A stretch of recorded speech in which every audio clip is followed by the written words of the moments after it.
Hey everybody, it's Zach. Welcome back to the Heroverse. And guys, I just got done with episode 5 of She-Hulk called Mean Green and Straight Poured Into These Jeans. It's a long-ass title. I don't know why they did that, but it makes sense to what happens in this episode.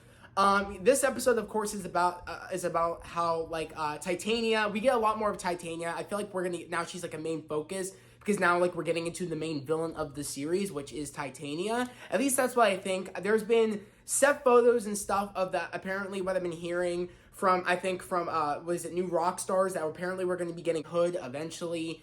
Is somewhat making his appearance in She-Hulk, and he's going to be the villain, of course, in Ironheart. So he might be actually the villain of this series and not Titania. I'm not quite sure, but I feel like Titania is the main villain, and I feel like we still don't kind of know what her goal is. We still don't know if she is the one that hired the Wrecking Crew back in the last episode. I think it was the last episode, if I'm correct. Or it might have been an episode before that. But, we still don't know if she's behind the Wrecking Crew. Maybe Hood and her, both hired the Wrecking Crew. I'm not quite sure. We don't really know who the main villain is, but I feel like it is Titania. But maybe Titania is working for somebody right now. But as we all know, in last week's episode, somewhat Titania, was serving Jen for the name of She-Hulk, pretty much suing her for the fact of the rights to She-Hulk.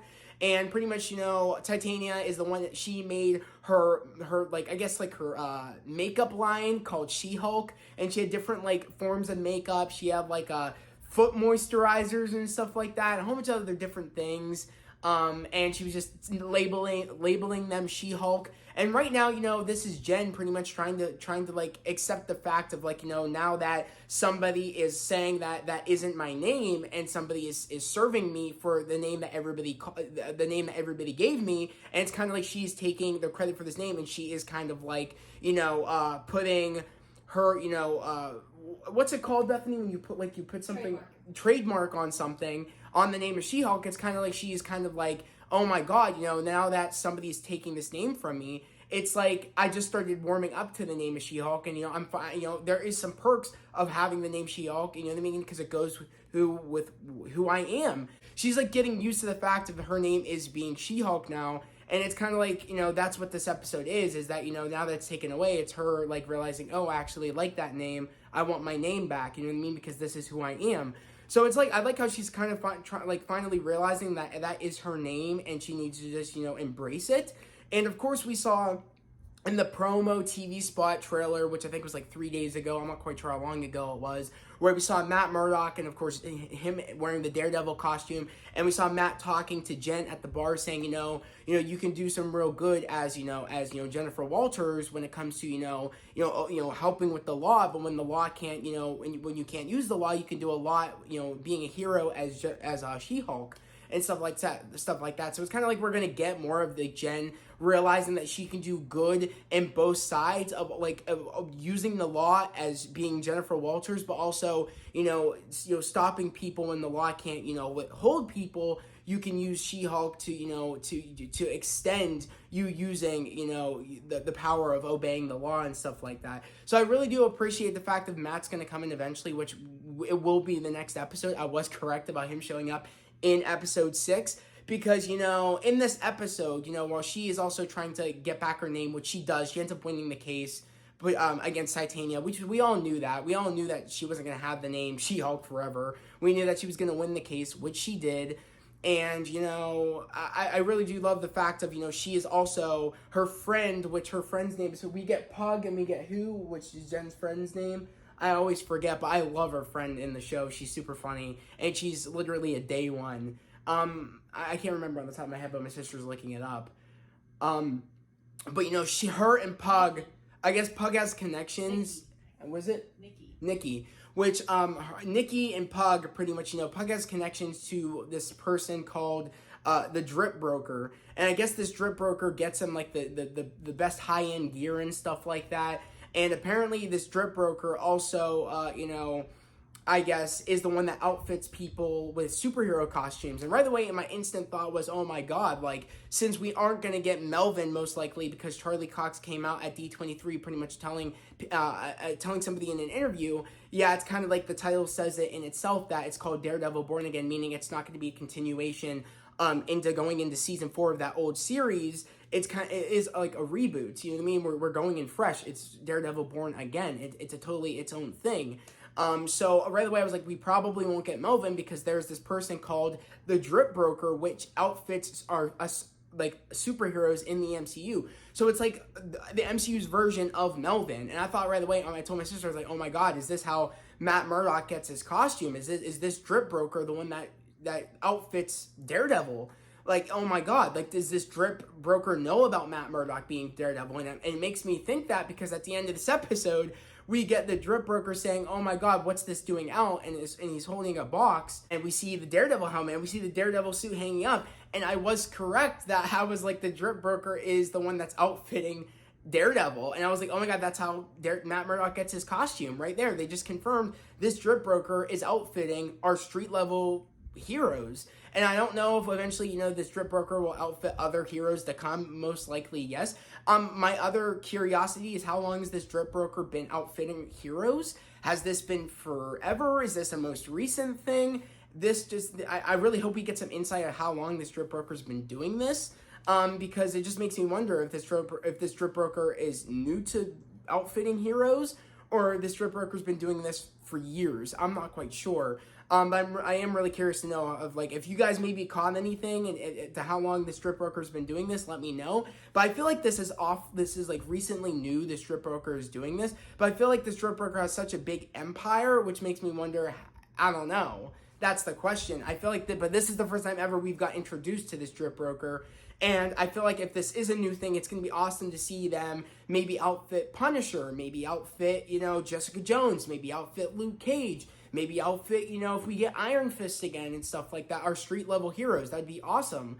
Like, I would love to see, other people get outfitted and this Drip Broker make other appearances maybe in movies and TV shows to come into the MCU, like, later down the line, and all these other upcoming MCU movies and TV shows on Disney Plus. But, other than that, though, like, that was probably the highlight of this episode, is the fact that I was correct that we are getting Matt Murdock in the next episode. I even told my bro Troy, and I told Bethany, they're going to make us wait to get Matt Murdock and to get Daredevil. So they're going to make us wait probably until episode 6 or 7. And I was correct.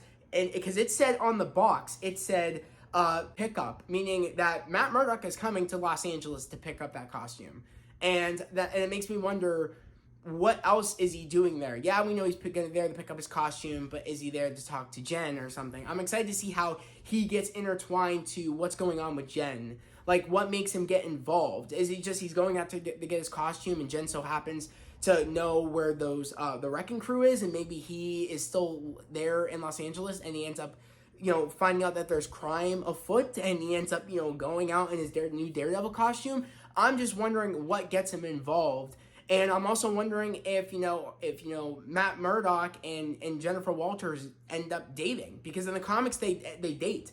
So I'm wondering, is that the chance that, because in this series Jen has been looking for the right dude, and it makes me think that who else better than someone that actually can relate to really what Jen goes through, about being someone that has powers, but also someone that is a lawyer. You know what I mean? So I feel like they would be a perfect match, that they want to help being a lawyer, but sometimes the law doesn't hold people, so you got to go out and you got to be a vigilante and stuff like that. So I'm excited to see how that all goes, and how, like, they have a lot in common. And I'm also thinking that, is there a chance maybe, she finds out that he is Daredevil? I don't know, because maybe she'll meet him first as Matt Murdock, and then she'll meet him as Daredevil, and maybe she'll put 2 and 2 together, or maybe he'll tell her. I don't know. I'm excited to see how that's all going to go, if she will find out that Matt Murdock is Daredevil, or Daredevil is Matt Murdock, vice versa, because we don't know who Jen will meet first. If she'll meet Matt first, or she'll meet Daredevil first. A part of me feels like maybe Daredevil, and then we'll get that scene where he's trying to say, oh, you can help out as this and help out as that. So maybe I feel like the way he's talking, maybe she'll put 2 and 2 together. Maybe she'll meet Daredevil first and then talk to Matt Murdock, and put 2 and 2 together and be like, oh my God, you are that dude that was on that roof wearing that costume. I don't know. I'm just excited. It was a fun episode, like I said, and I'm excited to see her really, keep owning the fact that she is She-Hulk, and she's gonna, own it and use it and stuff. I'm pumped for the next episode. I've been waiting for more Charlie Cox's Matt Murdock, and I'm just so excited that we actually get to see Daredevil officially in the MCU in the next episode. That's going to be awesome. I've been telling my sister, even in that little TV spot thing where we saw Matt Murdock and we saw a little bit more of the communication between She-Hulk and Daredevil, I was like, they really are super powering up Daredevil like he is in the comic books. He was like, because it looked like he jumped, because from the perspective of like when we saw our first little trailer of Daredevil going on the car, flipping up the car, and and we see the little like knights, I forget what they're called. They're kind of like they're nightsticks, right, Beth? What would you call them, or batons, or batons, and yeah, So when we saw that, I was like, okay, but in the little TV spot that we got showing the rest of the episodes of She-Hulk, we saw Jen looking over the ledge, and then She-Hulk jumps down, and then it looks like she's like about to punch down at Daredevil, or maybe punch down on whoever Daredevil and her are fighting. So it makes me wonder that Daredevil must have flipped off the roof onto the ground, and they've superpowered him up to beat the band. Like, he's not doing normal flips and stuff, and like he's gonna be super powered up like he is in the comic books. Like, I'm telling you, like, have you seen the crappy Ben Affleck Daredevil film and how he's jumping all over the room and all that stuff? That's Daredevil. Like, that's Daredevil is that super powered up where he's doing outlandish gymnastic moves that don't feel normal. Like, we're gonna see that, and I'm stoked to see that, because that's how Daredevil's supposed to be. And they clearly gave Kingpin, Vincent D'Onofrio's Kingpin in Hawkeye, that brute strength that he should have had in the Netflix, TV show. But of course, they wanted to make it a little bit grounded, and I'm okay with that. But I'm just excited that we're finally gonna get that Kingpin that's like really super powered up, and that Daredevil that's super powered up. So that really makes sense that they would be able to go against one another, and you know what I mean. It would just make sense. So I'm just excited that we're getting our comic accurate Daredevil and Kingpin, but yet we still have our, grounded, gritty Daredevil and Kingpin in the Netflix series. It's sad that it's not a continuation, but I'm okay with it because we still have that Netflix Daredevil series that we could still go watch on Disney Plus, and we can watch this new comic accurate Daredevil series in the MCU that is, that we can get as well. That's very comic book accurate. So I'm glad, we can have both. You know what I mean? So I'm super happy about that. I'm super excited for the next episode. I really want to know down in the comments below, how excited are you for the next episode of She-Hulk? What was your reaction? Did you guys kind of like theorize when we saw the Drip Broker? Oh my God. Like, does this mean that, Drip Broker is making the Daredevil outfit for Matt Murdock? Did you guys theorize that? Did you guys kind of catch on to that? Because I did. My sister's like, I don't know. I don't think Matt Murdock would be working with somebody that's just outfitting other people and stuff like that. And I was like, yeah, we don't have Melvin anymore. I think that's going to be our new Melvin. And it's kind of funny because this new Drip Broker is kind of reminds me of Edna Mode. And I find that awesome that we kind of have like an Edna Mode in the MCU. So that's just pretty badass. So I'm just excited. I can't wait for the next episode. Again, if you're new to the channel, subscribe to the channel, put in notifications, like this video. I'd love to have you guys here, a part of the fam, a part of the channel, all about spreading love, positivity, and motivation. And yet again, guys, we are almost to 600 subscribers. So yet again, subscribe to the channel, put in notifications, and like this video. But guys, that was the video. Everybody has a great day, a safe day, and I'll see you guys next Wednesday, or next Thursday, for episode 6 of She-Hulk. So see you guys next time. Peace.